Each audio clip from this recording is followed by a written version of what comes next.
go forward with the plan with the burner. Want it like we talked about. 7 burners deployed and we have a fire.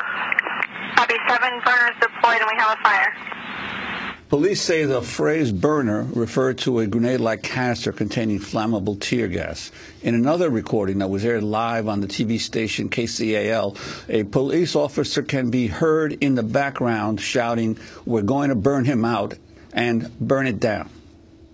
We do know that authorities were searching for a man in a Dodge pickup truck.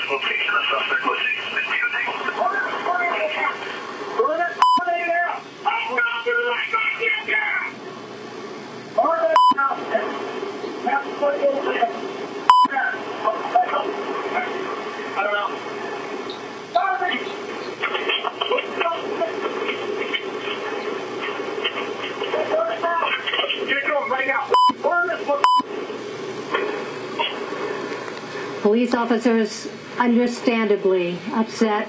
On Wednesday, San Bernardino County Sheriff John McMahon admitted his deputies deployed the highly flammable hot gas canisters, but denied they intentionally started the fire.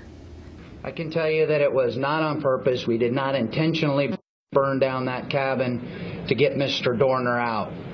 The tear gas canisters that we used, first off, we used a presence when we showed up. Secondly, we used a cold tear gas.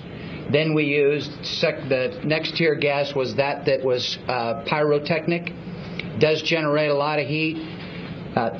We introduced those canisters into the residence, and a fire erupted. We asked a representative from the San Bernardino Sheriff's Office to join us, but they declined. But for more, though, we are joined by 2 guests. Norm Samper, former police chief of Seattle, and the author of Breaking Rank, a top cop's expose of the dark side of American policing.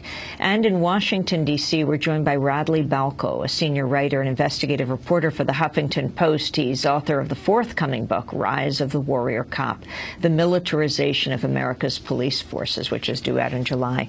We welcome you both to Democracy Now! Chief Stamper, why don't we start with you, former police chief Stamper. Can you react to how the San Bernardino Police Department dealt with Dorner, the burning down of the cabin? What is your understanding of what happened and what was used? Well, I think the sheriff has articulated what might be seen as escalating levels of force. He started with the mere presence of the deputies, presumably surrounding that cabin. Then they used cold tear gas, so-called cold tear gas.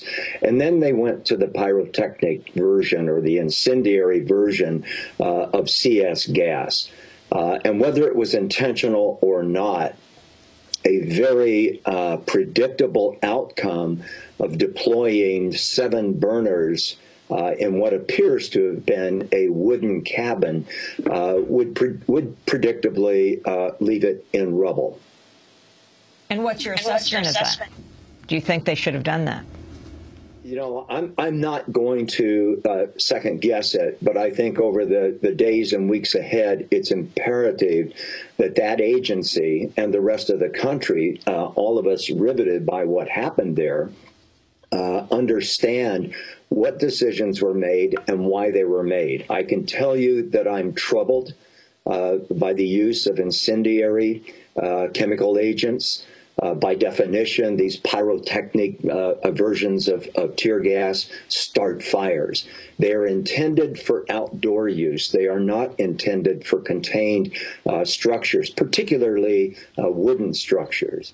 Another observation that I think bears real careful examination, and that is the almost hysterical command to use those burners.